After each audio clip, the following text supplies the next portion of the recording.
Jackpot! My husband's mistress laughed in the ICU. Let's save the money for Paris. He agreed and left me. He didn't know my millionaire stepson had cameras in the room. My stepson paid for my surgery. A week later, as they toasted in Paris, 3 black SUVs surrounded them. My stepson stepped out and said, "Enjoy your last champagne. You are going to prison." I'm glad to have you here. Follow my story until the end and comment the city you're watching from so I can see how far my story has reached. My name is Marcy and I'm 64 years old. 20 years ago, I thought I'd found my happily ever after when I married Quincy. I was wrong about a lot of things back then, but I never imagined just how wrong until I woke up in the ICU at St. Mary's Hospital, fighting for my life while my husband planned my funeral. The accident happened on a Tuesday morning in November. I remember the exact moment because I was looking at our kitchen clock when my foot missed the bottom step of our staircase. The fall felt endless, my body tumbling down the wooden stairs like a rag doll. The last thing I saw before everything went black was Quincy standing at the top of the stairs, not rushing to help me, just watching. When I finally regained consciousness, the world felt distant and muffled. The rhythmic beeping of monitors filled my ears, and the harsh fluorescent lights of the ICU made my eyes water. My entire body ached in ways I'd never experienced, and breathing felt like trying to suck air through a straw. The nurses told me later that I'd suffered a severe head injury, 3 broken ribs, and internal bleeding that required emergency surgery. But the physical pain was nothing compared to what I heard next. I was drifting in and out of consciousness when I heard Quincy's voice in the hallway outside my room. He wasn't alone. There was a woman with him, someone I didn't recognize, and their conversation made my blood run cold even through the fog of pain medication. "So how long do you think she has?" the woman asked. Her voice was young, maybe late 20s, with a slight southern accent that sounded almost sweet until you heard what she was saying. Quincy's response was casual, like they were discussing the weather. "The doctors say it could go either way. Honestly, Sarah, at her age and with these injuries, it might be a blessing if she doesn't make it." Sarah. I'd never heard that name before, but the way she spoke to my husband suggested they knew each other very well. Too well. "Poor thing," Sarah continued, but there wasn't an ounce of sympathy in her voice. "Still, it's probably for the best. I mean, what kind of life would she have anyway? And think about the medical bills. Those life support machines must cost a fortune." I wanted to scream, to sit up and demand to know who this woman was and why she was talking about me like I was already dead. But my body wouldn't cooperate. The medications kept me trapped in a state between sleep and waking, able to hear everything but powerless to respond. Quincy sighed heavily, and I could picture him running his hand through his graying hair the way he always did when he was thinking. "You're right. The insurance will cover some of it, but not everything. And frankly, I don't see the point in bankrupting myself for someone who's already lived her life." The casual cruelty of his words hit me like another fall down the stairs. This was my husband of 20 years, the man who'd promised to love me in sickness and in health, talking about my potential death like it was a minor inconvenience. "Have you thought about what we discussed?" Sarah asked, her voice dropping to a whisper that I had to strain to hear. "About afterwards, I mean." "You mean about us?" Quincy's voice had a warmth in it that I hadn't heard in years. "Of course I have. Once this is all over, we can finally be together properly. No more sneaking around, no more pretending." My heart monitor must have registered my distress because a nurse came in to check on me. I heard their conversation pause, and then Quincy was suddenly at my bedside, playing the role of the concerned husband. "Any change?" he asked the nurse, his voice filled with fake worry. "Her vitals are stable," the young nurse replied kindly. "She's been stirring a bit more, which is a good sign. Brain injury patients often take time to fully wake up." "I see," Quincy said, and I could hear the disappointment he was trying to hide. "Well, I'll be back tomorrow. Sarah here is a nurse too, She's been helping me understand the medical situation. The nurse made polite conversation with Sarah about her nursing background while I lay there, pretending to be unconscious and trying to process what I'd just learned. My husband was having an affair with a woman young enough to be his daughter, and they were both hoping I would die so they could be together without the messy complications of divorce. After they left, I spent hours staring at the ceiling tiles, counting the dots in the acoustic panels and trying to make sense of my life. How had I been so blind? Looking back, there had been signs. The late nights at work that became more frequent. The way he'd become distant and irritable whenever I tried to show him affection. The mysterious charges on our credit card that he explained away as business expenses. But I'd attributed all of it to normal marital issues, the kind of problems that couples in their 60s work through together. I never imagined he was planning a future that didn't include me. The next day brought more revelations. Quincy returned around noon, again with Sarah in tow. This time, they were more careful about where they had their conversation, but the medications had begun to clear my system, and my hearing had become sharper. "The lawyer says we need to be patient," Quincy was telling her as they stood near the window. "If she recovers, we'll have to go with Plan B." "And what exactly is Plan B?" Sarah asked. "Divorce, obviously. It'll be messy and expensive, but it's better than nothing." Sarah made a small humming sound, like she was considering this option. "But if she doesn't recover, everything goes to you automatically, right? As her husband?" "That's right. The house, her savings, her life insurance, all of it." "How much life insurance?" $150,000. Plus she has about $47,000 in her personal savings account, and the house is worth at least $380,000.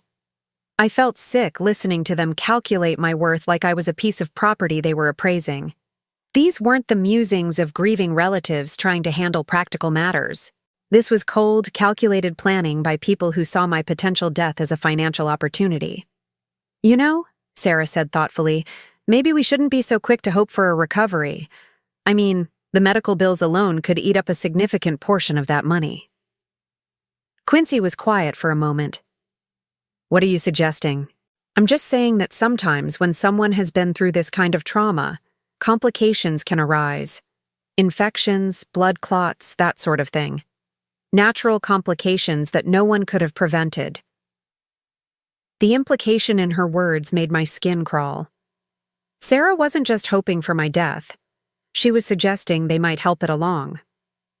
And Quincy wasn't immediately shutting down the idea. "Sarah," he said finally, his voice cautious, "we need to be very careful here. The last thing we want is to raise suspicions." "Of course," she agreed quickly. "I'm just thinking out loud. But you know I have access to this floor. I could keep an eye on things, make sure she's getting the best possible care." The way she emphasized best possible care made it clear she meant the opposite. As they continued their conversation, planning my demise with the casual efficiency of people discussing weekend plans, I made a decision. If I survived this, I was going to make sure they paid for what they were doing. I didn't know how yet, but I would find a way. What they didn't know was that I had someone in my corner, someone they'd completely forgotten about in their calculations. My stepson Donovan had been traveling for business when my accident happened, but he was due back any day. Donovan was 40 years old, successful, and more importantly, he actually cared about me. When Quincy and I got married 20 years ago, Donovan was just 20, angry about his father's new relationship and resentful of my presence in their lives. But over the years, we'd built a real relationship. I'd been there for him during his difficult college years, his early career struggles, and his divorce 3 years ago. Unlike his father, Donovan had grown into a man of integrity and loyalty. If anyone would see through Quincy's act, it would be him. I just had to stay alive long enough for him to get here. That evening, alone in my room with only the steady beeping of monitors for company, I heard Quincy on his cell phone in the hallway. He was talking to someone about canceling our upcoming anniversary cruise, telling them that his wife was in the hospital and might not make it. Yes, It's very tragic, he was saying, but his tone suggested he found it anything but tragic.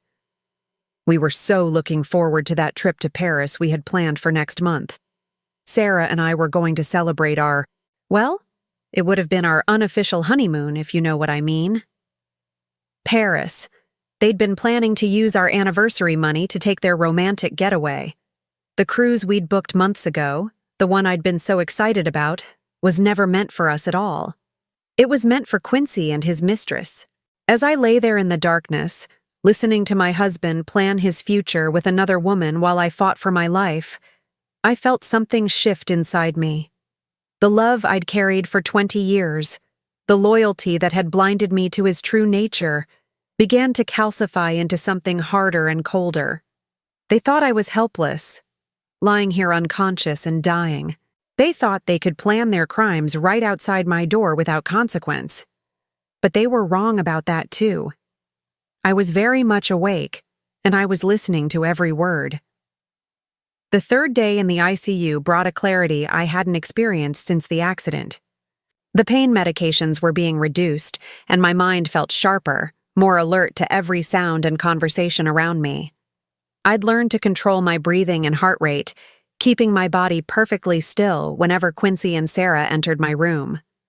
As far as they knew, I was still unconscious, hovering between life and death. That morning, they arrived earlier than usual, around 9 o'clock. Sarah was carrying a small leather portfolio, and she seemed more businesslike than before. She was an attractive woman, I had to admit, with auburn hair and the kind of figure that comes from regular gym sessions. Everything about her screamed youthful vitality, the complete opposite of a 64-year-old woman lying broken in a hospital bed. "I've been thinking about our conversation yesterday," Sarah said as she set her portfolio on the small table beside my bed. "And I think we might be approaching this all wrong." Quincy moved closer to the window, checking to make sure the door was closed. "What do you mean?" "I mean, why should we leave anything to chance? Why should we sit here hoping for natural complications when we could be more proactive?" My blood chilled at her words, but I forced myself to remain perfectly still, keeping my breathing steady and my eyes closed. "Sarah," Quincy said, his voice dropping to barely above a whisper, "are you suggesting what I think you're suggesting?" "I'm suggesting that accidents happen in hospitals all the time," she replied calmly. "Medication errors, equipment malfunctions, sudden deteriorations. With my access to this floor and my medical knowledge, it would be very easy to ensure that Marcy doesn't suffer unnecessarily." The casual way she discussed murdering me while standing 3 feet from my bed was so surreal that for a moment I wondered if I was having a nightmare induced by the pain medications. But the steady beep of my heart monitor and the antiseptic smell of the hospital room confirmed that this was horribly, frighteningly real. Quincy was quiet for a long moment.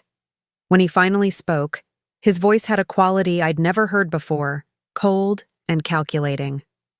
"What exactly are you proposing?" Sarah opened her portfolio and pulled out what sounded like medical charts. "I've been reviewing her case with Dr. Martinez. She's stable now, but her condition is still considered critical. A sudden infection, a problem with her medication, even something as simple as a dislodged breathing tube could cause complications that would be very difficult to reverse. And you could make that happen? I could ensure that if such complications arose, they wouldn't be caught in time to prevent them from becoming fatal." I had to concentrate every ounce of my willpower to keep from reacting. This woman, this nurse who was supposed to heal and protect patients, was calmly planning my murder. And my husband, the man I'd loved and trusted for 20 years, was listening with interest rather than horror. "How would we explain your presence on this floor?" Quincy asked. "I mean, if there are questions later?" "That's the beauty of it," Sarah said, and I could hear the smile in her voice. "I'm already here as your emotional support. I'm a nurse, and you're a distraught husband who needs professional guidance to understand his wife's condition. No one would question my involvement." "And afterwards?" "Afterwards, we grieve appropriately. You play the devastated widower, I'm the compassionate nurse who helped you through the worst time of your life. After a respectable period, we develop a relationship based on shared trauma and understanding. She had it all planned out, down to the fictional love story they'd tell people about how they met. I wondered how many times she'd done this before, how many other wives had died under mysterious circumstances while their husbands found comfort with the helpful nurse Sarah. Quincy moved away from the window and came to stand beside my bed. I could feel his presence, could smell the cologne I'd bought him last Christmas. You really think this could work? I know it could work, Sarah replied confidently. But we need to move quickly. The longer she stays stable, the more likely she is to recover. And recovery would complicate everything. When? The single word was barely audible, but it hit me like a physical blow. Tonight. The night shift has fewer people, less supervision. I can arrange to be here checking on her progress, and if something unfortunate happens during my visit, well, these things occur. Sometimes patients just take a turn for the worse. They stood there in silence for what felt like hours, but was probably only a few minutes. I could hear the sounds of the hospital around us, the distant conversations of nurses, the rolling wheels of gurneys, the normal sounds of a place where people came to heal. It seemed impossible that in the middle of all this healing, two people were planning a murder. There's something else we need to discuss, Sarah said finally. The practical arrangements afterwards. What do you mean? I mean the money, Quincy, the insurance, the house, all of it. We need to have a plan for how we're going to handle the finances once she's gone. I heard the rustling of papers, and Sarah continued. I've done some research on the legalities. As her husband, you'll inherit everything automatically unless she has a will that states otherwise. Does she? No, Quincy said. We talked about making wills years ago, but we never got around to it. Everything we own is jointly held anyway. Perfect. That means the house, the savings, the insurance money, it all comes to you immediately. How much did you say the total was worth? The house is worth about $380,000, her savings account has $47,000, and the life insurance is $150,000. There's also my retirement account and some investments. Probably another $100,000 total. Sarah whistled softly. That's nearly $700,000. Not bad for a night's work. The callous way she calculated the value of my life made me want to vomit. To them, I wasn't a person with feelings, memories, dreams, and fears. I was simply a financial obstacle standing between them and a comfortable future. We should start making plans for afterwards, Sarah continued. Where we'll live, how we'll handle the money. I think we should sell the house immediately and buy something new, somewhere we can start fresh without any memories of Marcy. Quincy's voice took on a dreamy quality. I've always wanted to live in Paris. With this kind of money, we could buy a nice apartment there, maybe near the Seine. Paris, Sarah repeated, and I could hear the excitement in her voice. I love it. We could be there by Christmas, starting our new life together. They began to discuss their future plans with the enthusiasm of newlyweds planning their dream home, completely oblivious to the fact that their dream was built on my grave. They talked about cafes and museums, about learning French together, about the romantic apartment they'd rent while they looked for the perfect place to buy. You know what we should do? Sarah said suddenly. We should book that trip to Paris right now, for next month. It'll give us something to look forward to, and it'll help sell the story that you need to get away after the tragedy. That's brilliant, Quincy agreed. A grieving widower taking a trip to heal and process his loss with the compassionate nurse who helped him through the darkest time of his life. I heard Sarah typing on what must have been her phone. I'm looking at flights now. There's a beautiful boutique hotel in the Marais district that would be perfect. Very romantic, very private. Book it, Quincy said without hesitation. Book it for 3 weeks from now. By then, everything will be settled, and we can start our real life together. As they made their travel arrangements, discussing restaurants they wanted to try and sights they wanted to see, I felt a strange sense of detachment from my own body. It was as if I was floating above the scene, watching these two people plan their future while the woman they intended to murder lay helpless beside them. But I wasn't helpless. Not entirely. My mind was working, planning, calculating just like theirs. I knew that Donovan was supposed to return from his business trip tomorrow. I knew that he would come straight to the hospital when he landed. And I knew that unlike his father, Donovan would see through any performance Quincy and Sarah might put on. I just had to survive the next 24 hours. I should go, Sarah said finally. I need to review the medical protocols for tonight and make sure everything is in place. When will I see you again? Quincy asked, and there was an intimacy in his voice that made my stomach turn. Tonight, around midnight. I'll be here for her final checkup.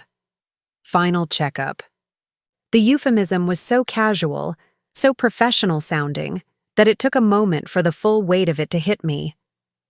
They were planning to kill me in just a few hours. After they left, I lay in the growing darkness of my hospital room, listening to the sounds of the evening shift taking over. Nurses chatted quietly in the hallway.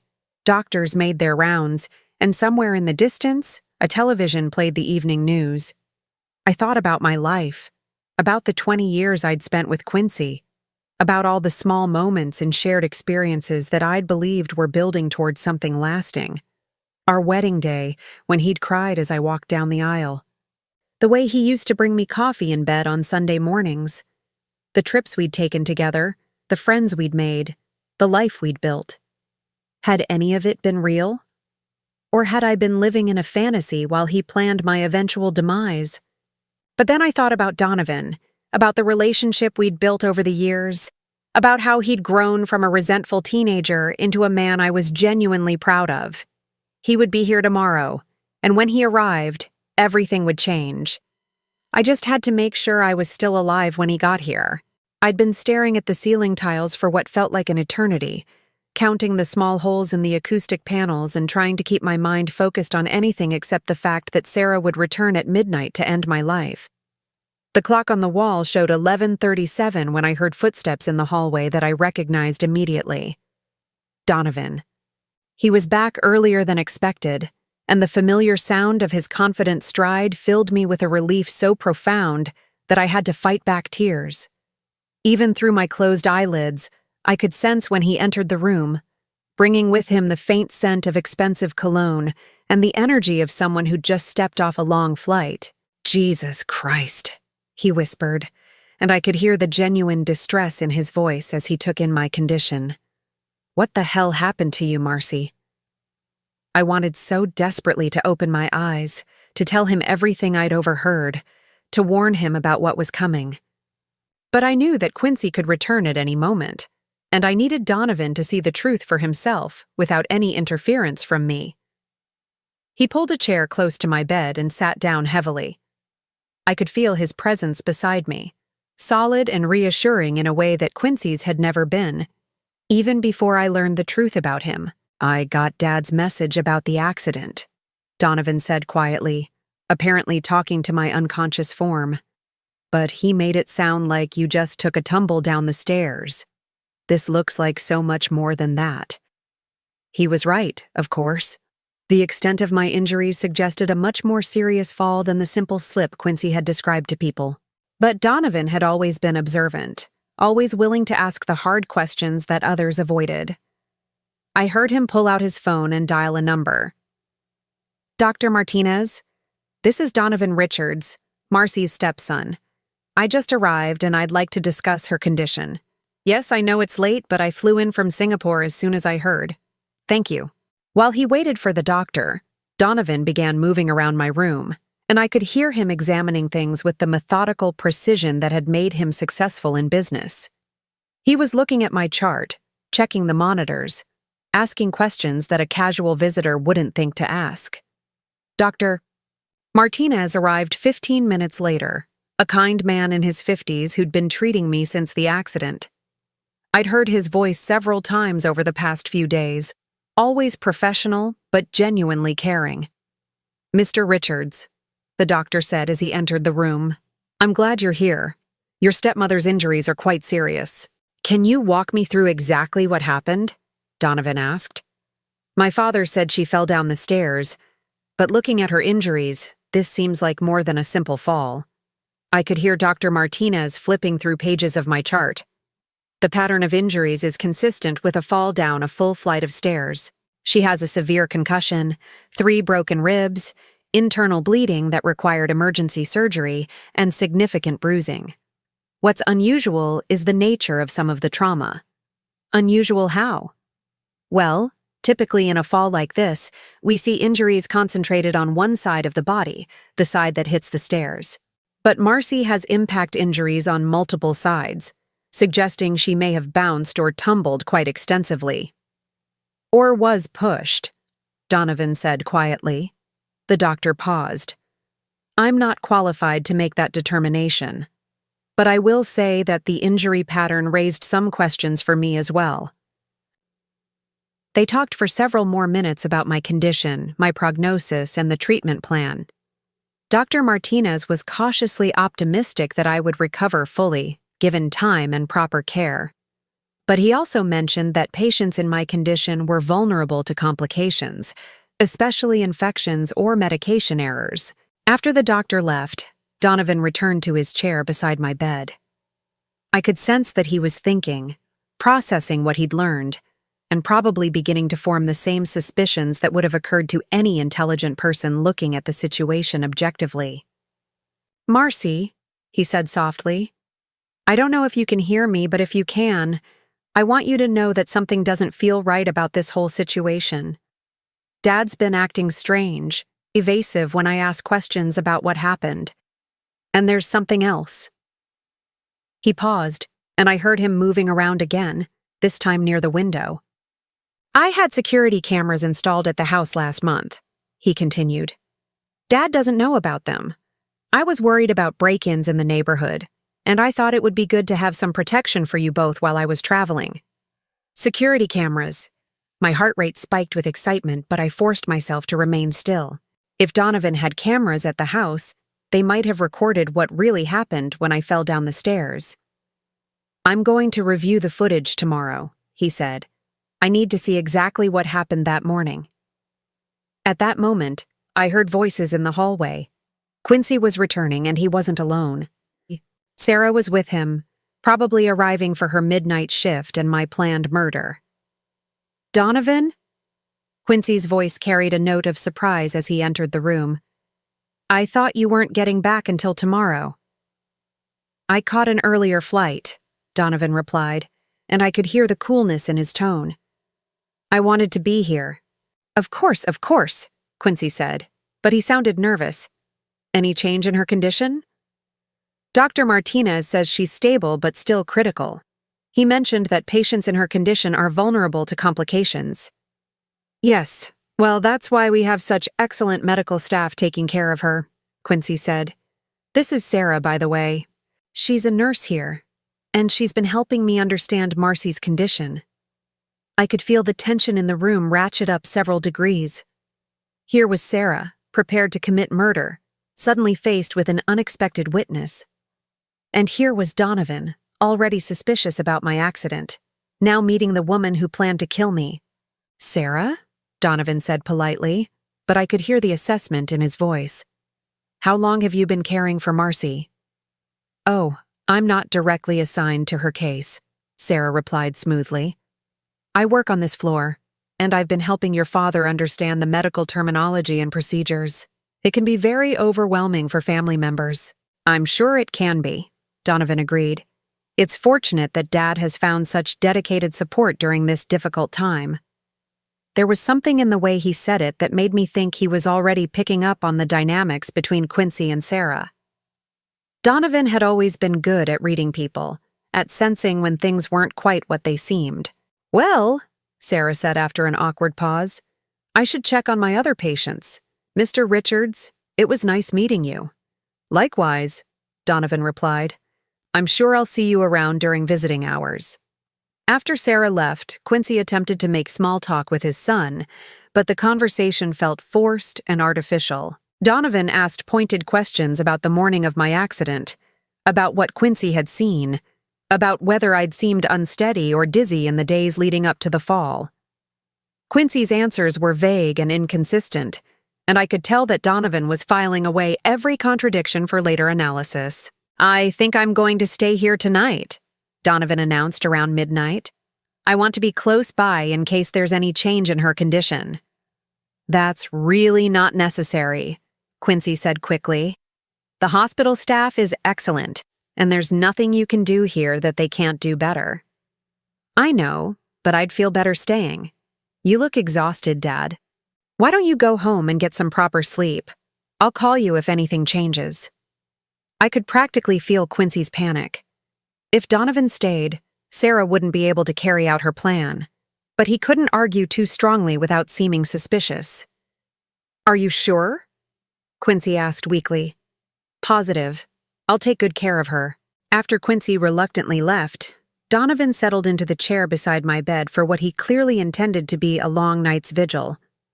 Around 12:30, I heard him on the phone, speaking in low tones to someone about increasing security at the house and reviewing camera footage as soon as possible. Around 1 in the morning, Sarah appeared in my doorway. I could sense her hesitation when she saw Donovan sitting alertly beside my bed. "Oh," she said. "I didn't realize anyone was still here." "I decided to stay the night," Donovan replied pleasantly. "Is there something you need to check on with Marcy?" "I was just doing my rounds, making sure all the patients on this floor are comfortable." "That's very dedicated of you. I appreciate the attention you're giving to her care." Sarah stood in the doorway for a moment longer, probably trying to figure out if there was any way to proceed with her plan. But with Donovan wide awake and watchful, she had no choice but to continue her rounds and leave me alone. "Have a good night," she said finally, and I could hear the frustration in her voice. "You too," Donovan replied. "Thank you for everything you're doing." After she left, Donovan leaned closer to my bed. "I don't know what game they're playing," he said quietly, "but I'm not leaving you alone with them.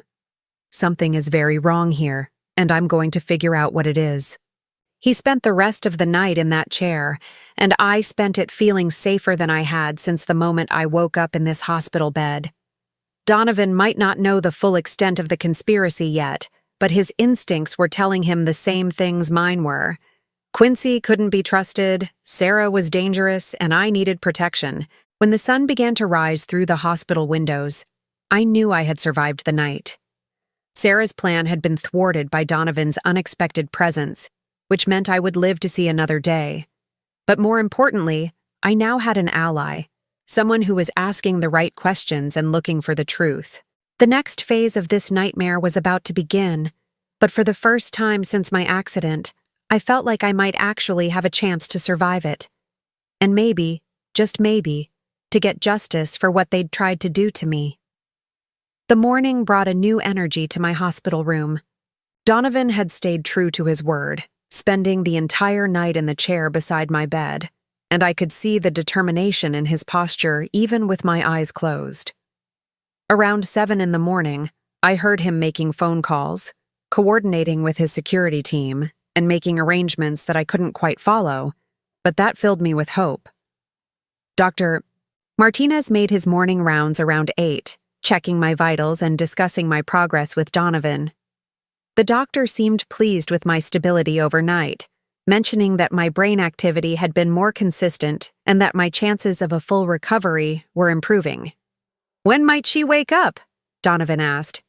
"It's hard to say with head injuries," Dr. Martinez replied. "Could be today, could be several more days, but her signs are encouraging. The swelling in her brain has decreased significantly."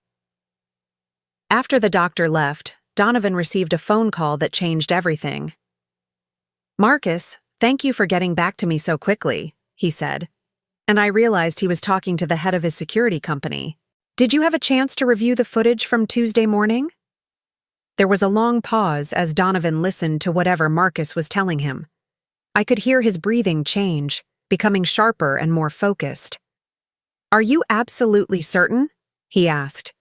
The footage is clear enough to see exactly what happened? Another pause, longer this time. Jesus, Donovan whispered. Send me the file immediately. And Marcus, I want you to make copies and store them in multiple locations. This is evidence in what might become a criminal case. My heart was pounding so hard I was afraid the monitors would give me away. The security cameras had captured something, and from Donovan's reaction, it wasn't the accidental fall that Quincy had described to everyone. One more thing, Donovan continued. I want comprehensive background checks on Sarah Chen. She's a nurse here at the hospital. I want to know everything about her employment history, her personal life, any connections she might have to similar cases, and I want it today. Sarah Chen. Now I had a full name for the woman who'd planned my murder. After he ended the call, Donovan pulled out his laptop and spent the next hour reviewing something that clearly disturbed him deeply. I could hear him occasionally muttering under his breath, words like unbelievable and bastard, that told me he was seeing exactly what I suspected he'd see. Around 10 in the morning, Quincy arrived with coffee and pastries, playing the role of the devoted husband bringing breakfast for his son's bedside vigil. Any change overnight? Quincy asked, and I could hear the hope in his voice that there had been a change for the worse. She's been very stable, Donovan replied, his voice carefully neutral. Dr. Martinez thinks her chances of recovery are actually quite good. Oh, Quincy said, and he couldn't quite hide his disappointment. Well, that's wonderful news. Dad, I need to ask you something, and I want you to think very carefully before you answer. I could feel the tension in the room increase dramatically. Quincy must have sensed that something had changed overnight. Of course, Quincy said, but his voice was wary. Tell me again exactly what happened Tuesday morning when Marcy fell. I've already told you. She was going downstairs to make coffee, and she missed a step. I heard the noise and came running, but it was too late. You were upstairs when it happened? Yes, I was getting dressed in our bedroom. And where exactly was Marcy when she fell? Top of the stairs, middle, bottom? Quincy hesitated, and in that hesitation, I knew he was realizing that his story was about to be challenged. I'm not entirely sure. I heard the noise, but I didn't actually see her fall. That's interesting, Donovan said calmly, because the security cameras I installed last month show a very different version of events. The silence that followed was so complete I could hear my own heartbeat in the monitors. Security cameras? Quincy's voice was barely a whisper. Full coverage of the main floor, including the staircase. And what I see on that footage, Dad, is you following Marcy down the stairs, arguing with her about something, and then pushing her hard enough to send her tumbling down the entire flight. I heard Quincy's sharp intake of breath, followed by the sound of a chair scraping against the floor as he presumably sat down heavily. The footage is crystal clear, Donovan continued, his voice growing colder. I can see Marcy trying to get away from you. I can see you grabbing her arm, and I can see you shoving her down those stairs with enough force to cause exactly the injuries she sustained. Donovan, you don't understand, Quincy started, but his son cut him off. Oh, I understand perfectly. What I don't understand is why. Why would you try to kill the woman who's been nothing but good to you for 20 years? The accusation hung in the air between them. I wanted to applaud Donovan for his directness, for refusing to let his father make excuses or deflect blame. It's not what it looks like, Quincy said weakly. Really? Because what it looks like is attempted murder.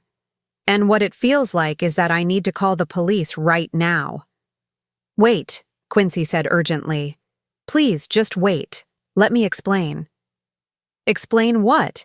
How you plan to inherit Marcy's money? How you've been having an affair with that nurse Sarah? How you stood outside this room discussing whether to let Marcy die from her injuries or speed the process along? My blood ran cold. How could Donovan possibly know about those conversations unless— You've been recording us, Quincy said, and his voice was filled with a mixture of horror and admiration. The room has audio surveillance, yes. I activated it the moment I arrived and realized something wasn't right. So I've heard every word of your conversations with Sarah, including your plans for tonight. Donovan had been recording everything. Every cruel word, every heartless plan, every casual discussion of my murder had been captured for posterity. You have no idea what you're dealing with, Quincy said, and for the first time, there was something desperate in his voice. Sarah isn't just some nurse I'm having an affair with. This is bigger than you think. Then explain it to me. Quincy was quiet for a long moment, and when he spoke again, his voice had changed completely. Gone was the pretense of being a loving husband. What remained was something cold and calculating. Sarah specializes in this kind of arrangement, he said finally. Wealthy older women who need assistance in transitioning to their final rest. Marcy isn't the first, and she won't be the last. The casual way he described serial murder made my skin crawl. This wasn't a crime of passion or a moment of poor judgment. This was a business, a systematic targeting and killing of older women for their money. How many? Donovan asked, and I could hear the disgust in his voice. 5, maybe 6 over the past 3 years. Sarah has a system. She identifies targets, I cultivate relationships with them, and when the time is right, they have accidents or complications. And you split the money. It's a very lucrative partnership. The matter-of-fact way Quincy discussed multiple murders was so chilling that I had to focus all my energy on keeping my breathing steady. This man I'd lived with, shared a bed with, trusted with my life, was a serial killer. Why Marcy? Donovan asked. She loved you. She would have done anything for you. She was convenient, Quincy replied with a shrug I could hear in his voice. Available, trusting, and worth enough money to make it worthwhile.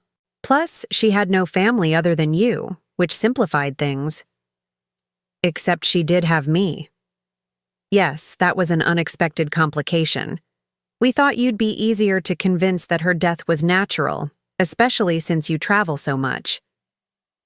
Donovan was quiet for several minutes, and I could imagine him processing everything he'd learned. His father wasn't just an unfaithful husband or even a man who'd made one terrible mistake. He was a predator who made a living targeting and killing vulnerable women. Here's what's going to happen, Donovan said finally, his voice calm but implacable. You're going to confess everything to the police. You're going to provide evidence about Sarah's involvement and information about the other victims, and you're going to do it today. And if I refuse? Then I release the security footage and the audio recordings to the police, the FBI, and every major news outlet in the country. Your choice is whether you cooperate and possibly get a plea deal, or spend the rest of your life in prison after a very public trial. You're my son, Quincy said, playing his last card. You stopped being my father the moment you decided to murder the only mother figure I've had since I was 20 years old. The finality in Donovan's voice was unmistakable. Whatever relationship had existed between father and son was over, destroyed by the revelation of Quincy's true nature. I need time to think, Quincy said. You have until noon, Donovan replied. After that, I make the calls myself. I heard Quincy's footsteps as he left the room, probably to find Sarah and figure out their next move. But they were trapped now, caught between the evidence Donovan had gathered and the impossible situation they'd created for themselves. After his father left, Donovan came to stand beside my bed. Marcy, he said softly, I know you probably can't hear me, but I want you to know that you're safe now. I'm not going to let anything happen to you. But I could hear him. I'd heard everything, and for the first time since my accident, I felt genuine hope that justice might actually be possible. The next few hours would determine whether Quincy and Sarah faced consequences for their crimes, or whether they would try one last desperate gambit to escape the trap that was closing around them. Either way, I was ready for whatever came next. Noon came and went without any word from Quincy. Donovan had given him an ultimatum, and the silence stretched between them like a taut wire ready to snap. I remained in my carefully maintained unconscious state, listening to every sound, every phone call, every footstep in the hallway outside my room. Around 2 in the afternoon, Dr. Martinez stopped by for his regular check. "Her brain activity is excellent," he told Donovan. "I'm actually quite optimistic that she'll regain consciousness soon, possibly within the next day or two." "That's wonderful news," Donovan replied, but I could hear the distraction in his voice. He was dealing with much larger concerns than my medical recovery. After the doctor left, Donovan made a series of phone calls that painted a picture of the trap he was setting for his father and Sarah. I listened as he coordinated with law enforcement, international agencies, and his own security team to ensure that when Quincy and Sarah tried to escape, they would find themselves walking directly into a carefully planned operation. "The flight to Paris leaves tonight at 11:45, he told someone on the phone. "I've confirmed they both have tickets. Yes, I want agents waiting at Charles de Gaulle, but let them get to their hotel first. I want them to think they've succeeded before we close the trap." The audacity of it was breathtaking, even after being confronted with evidence of their crimes, even knowing that Donovan had recordings of their conspiracy to murder me. Quincy and Sarah were still planning to go through with their romantic getaway to Paris. They apparently believed they could simply disappear into Europe and start their new life with my money. Around 4 o'clock, I heard familiar footsteps approaching my room. Quincy was returning, probably to give Donovan his decision about cooperating with authorities. "Well?" Donovan asked as his father entered the room. "I've thought about what you said," Quincy replied, his voice calm and measured. "And I've decided you're bluffing." "Excuse me? You're not going to turn in your own father?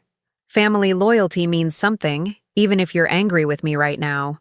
In a few days, when you've had time to process everything, you'll realize that we can work this out privately." The sheer arrogance of it was stunning. After confessing to multiple murders, after being caught red-handed planning my death, Quincy still believed he could manipulate his son into protecting him.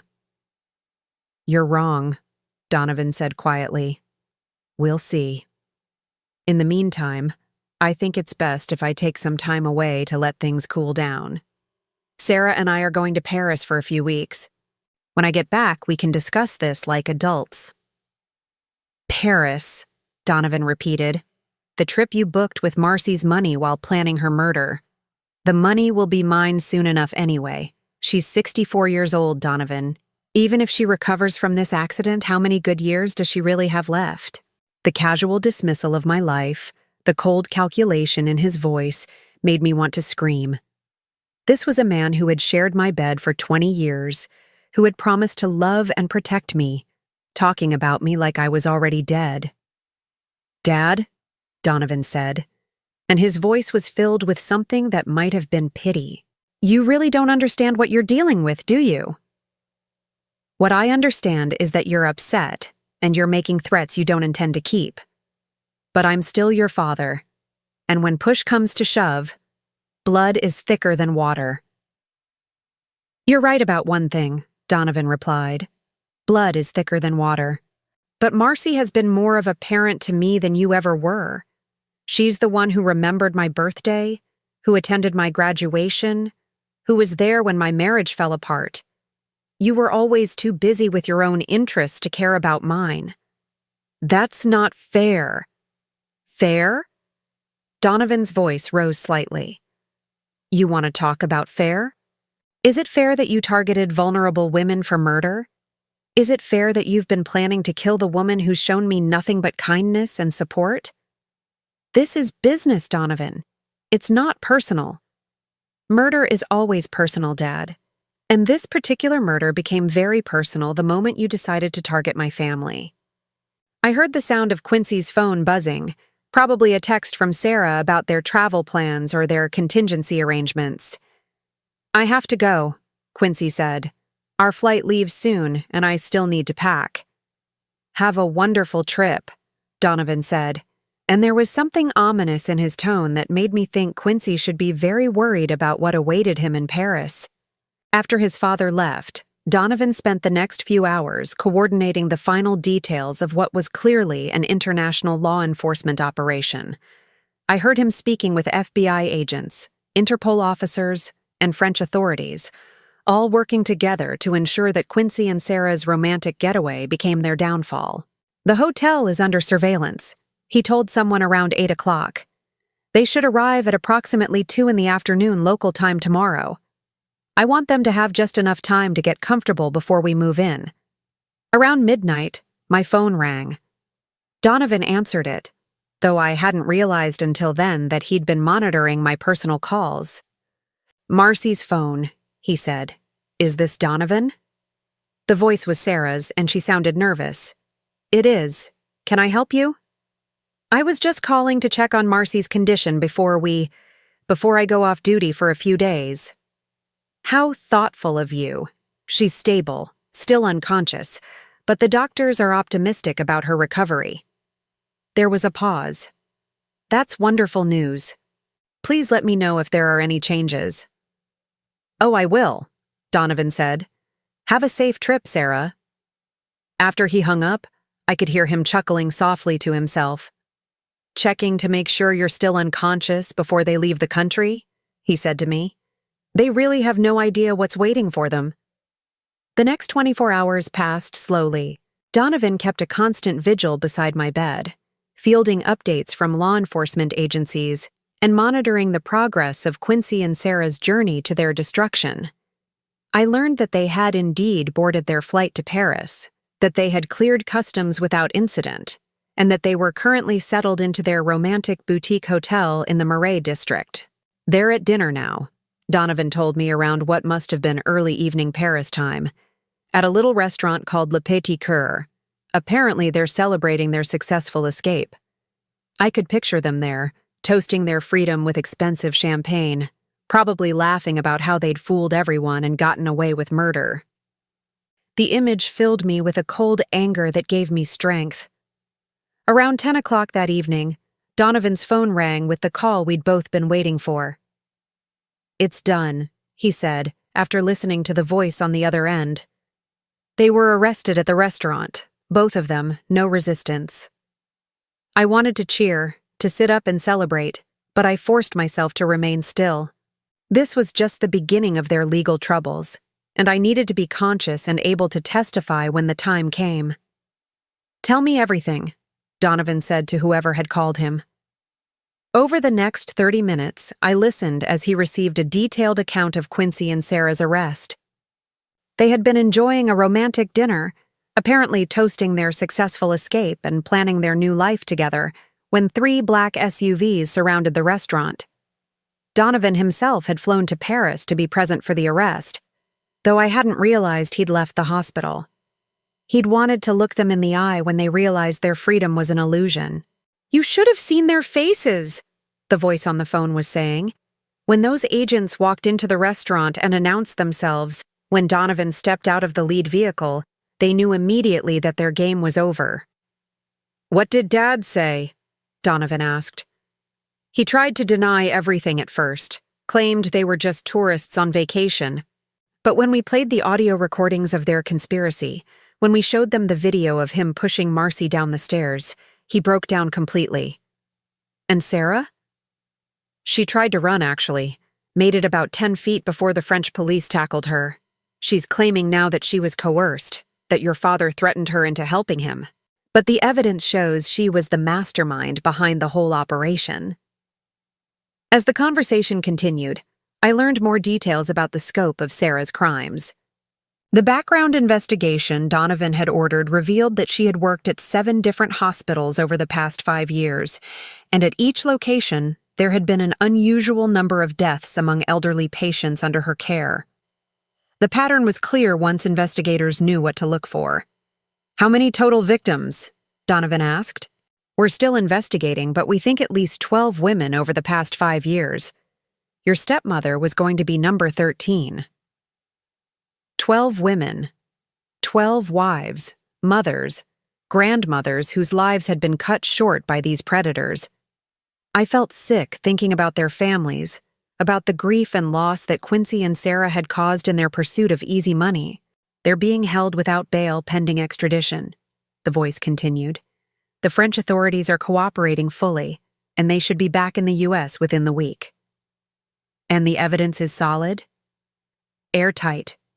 We have the security footage of the assault on Marcy, the audio recordings of their conspiracy, financial records showing the pattern of inheritance fraud, and now testimony from Sarah's former colleagues who witnessed suspicious deaths. After Donovan ended the call, he came to stand beside my bed. "It's over, Marcy," he said softly. "They're never going to hurt you or anyone else ever again." For the first time since my accident, I felt truly safe. The monsters who had planned my death were in custody, facing justice for their crimes. But more importantly, I had discovered something I'd never expected to find: a son who truly loved me, who had risked everything to protect me, and who had proven that family isn't always about blood. It was time to wake up. I opened my eyes on a Thursday morning, exactly 1 week after Quincy and Sarah had been arrested in Paris. The first thing I saw was Donovan sitting beside my bed, his laptop open, apparently working while keeping watch over me. When he noticed my movement, his face lit up with a relief so profound that it brought tears to my eyes.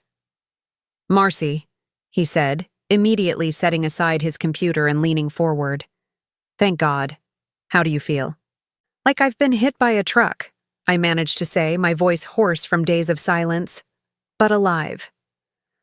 "Very much alive," he confirmed, reaching over to press the call button for the nurse. "And safe." Dr. Martinez arrived within minutes, clearly pleased to find me awake and responsive. He ran through a series of tests, checking my reflexes, my memory, my cognitive function. Everything seemed to be working properly, though I was weak and still in considerable pain from my injuries. "Your recovery is remarkable," he told me after completing his examination. "Head injuries like yours can have unpredictable outcomes, but you seem to have avoided any serious cognitive damage." "When can I go home?" I asked, then immediately wondered where home would be. The house I'd shared with Quincy was no longer a safe haven, and I wasn't sure I could ever feel comfortable there again. "Let's take it one day at a time," Dr. Martinez replied. "You'll need physical therapy, and we want to monitor you for any complications. But if your progress continues like this, you could be discharged within the week." After he left, Donovan and I had our first real conversation since my accident. He filled in the details I'd missed while pretending to be unconscious, including the extent of the international investigation that had grown out of Sarah's arrest. "She kept records," he told me, his voice grim. "Detailed files on every victim, every method, every dollar stolen. The FBI thinks she saw herself as some kind of artist, perfecting her craft." The idea that my near murder had been treated as an art project by Sarah made my skin crawl. But it also meant that the families of her other victims would finally have answers, and hopefully some measure of justice. "What about the other cases?" I asked. 12 confirmed victims across 5 states.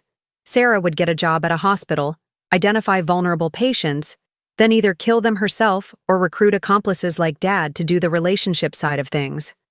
She's looking at life in prison without parole. "And Quincy?" Donovan's expression darkened. "He's trying to negotiate a plea deal by providing information about Sarah's other accomplices. Apparently, she had a whole network of people working for her. But even if he cooperates fully, he's looking at multiple life sentences. I should have felt satisfaction at the news that my would-be killers were facing appropriate punishment.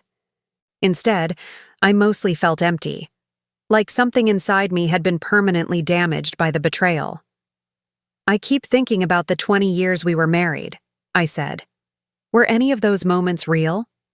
Did he ever actually love me? Or was I just another mark from the beginning?" Donovan was quiet for a moment before answering.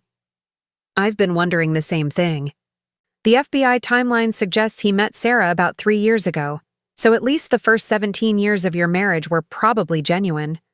But honestly, Marcy, does it matter? You loved him honestly, you were a good wife to him, and you have nothing to be ashamed of. I feel like such a fool. You're not a fool. You're a victim of very sophisticated predators who made targeting and manipulating people their profession. The fact that they fooled you doesn't say anything about your judgment. It says something about their skill at deception. Over the next few days, as I grew stronger and began to process everything that had happened, Donovan and I talked extensively about the future. He made it clear that I was welcome to stay with him for as long as I needed, either in his guest house or in a new place of my own that he would help me find. I've been thinking about selling the house anyway, I told him during one of our conversations. Too many memories, too much deception hidden in those walls. What would you want to do instead? I'd been considering this question since waking up. My brush with death had clarified certain things about what mattered to me and what didn't. I want to help other women like me, I said. Women who've been targeted by predators, who've been betrayed by people they trusted. The FBI said Sarah had dozens of potential victims she was researching. Those women need to be warned. They need to understand the signs to watch for. Donovan nodded approvingly. That's a wonderful idea. And you'd have credibility that other advocates might not. You survived what they're trying to protect other people from. Would you help me? I don't know anything about setting up organizations or getting funding. Of course I'll help. Whatever you need. The conversation marked a turning point for both of us. Instead of dwelling on what had been lost, we began planning for what could be built. I had survived an attempt on my life, but more importantly, I had discovered that I wasn't as alone in the world as I'd thought. 2 weeks after waking up, I was discharged from the hospital. Donovan picked me up in his car, and as we drove past the house I'd shared with Quincy, I didn't feel any sadness or nostalgia. It was just a building now, a place where a different person had lived a different life. Where are we going? I asked as he turned onto a tree-lined street I didn't recognize. I have something to show you, he said with a smile. He pulled into the driveway of a modest but charming cottage, painted yellow with white trim and surrounded by a garden that clearly received loving care. It's beautiful, I said. Whose is it? Yours if you want it, Donovan replied. I know you said you wanted your own place, and this one came on the market last week. It's fully accessible for your physical therapy, it's in a safe neighborhood, and it has a perfect home office for your advocacy work. I stared at the cottage, overwhelmed by his thoughtfulness. Donovan, I can't let you buy me a house. You're not letting me do anything. I'm choosing to do this because you're my family, and family takes care of each other. Family. The word had taken on new meaning for me over the past month. I'd learned that family wasn't necessarily the people you shared blood with, or even the people you married. Family was the people who showed up for you when things got difficult, who protected you when you couldn't protect yourself, who loved you not because they had to, but because they chose to. Besides, Donovan added with a grin, I have it on good authority that you're going to be quite wealthy once all the legal proceedings are finished. The insurance money from your marriage will revert to you since Quincy can't inherit as a convicted felon, plus there will likely be restitution from Sarah's other crimes. You'll be able to pay me back if it makes you feel better. We walked through the cottage together, and I could immediately picture myself living there. There was a sun-filled living room with built-in bookshelves, a kitchen with windows overlooking the garden, and a small study that would be perfect for the advocacy work I was planning. The current owners are an elderly couple moving to assisted living, Donovan explained as we toured the rooms. They said they'd be honored to sell to someone who would appreciate the care they've put into the place. In the master bedroom, there was a photograph on the nightstand showing the elderly couple on their wedding day, probably 50 years earlier. They looked happy and hopeful, the way I'd looked in my own wedding photos 2 decades ago. Do you think it's possible to trust again? I asked Donovan as we stood looking at that photograph. After something like this, do you think someone my age could ever believe in love again? I think trust is like physical therapy, he replied thoughtfully. It takes time, it takes effort, and it probably hurts sometimes. But I also think you're stronger than you know, And I don't think what Quincy and Sarah did to you defines what's possible for the rest of your life. 3 months later, I was settled into my cottage and had begun the work of establishing the foundation that would become my new purpose. We called it the Margaret Foundation, named after one of Sarah's first victims whose case had particularly moved me. Our mission was to educate older women about the warning signs of predatory relationships and to provide resources for those who found themselves in dangerous situations. Donovan had been right about the financial settlements. Between the insurance money, the restitution from Sarah's conviction, and the sale of the house I'd shared with Quincy, I had more than enough money to fund the foundation's initial operations and to live comfortably for the rest of my life. But more importantly, I had purpose again. Every week brought new stories from women who'd recognized the warning signs in their own relationships thanks to our educational materials. Every month brought successful interventions where potential victims had been warned away from dangerous situations. On a warm evening in late summer, I was sitting in my garden reading case files when Donovan stopped by with takeout from our favorite Thai restaurant. This had become our weekly tradition, sharing dinner and talking about our respective work. I got a call today from the prosecutor in Sarah's case. He told me as we sat eating pad thai on my patio. She was sentenced to 12 consecutive life sentences without the possibility of parole. And Quincy? 8 life sentences. His cooperation with the investigation earned him a slightly lesser sentence, but he'll never see the outside of a prison again.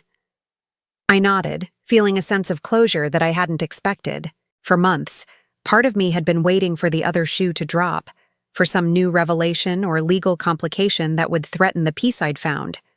But this felt final. "How does it feel?" Donovan asked, studying my expression.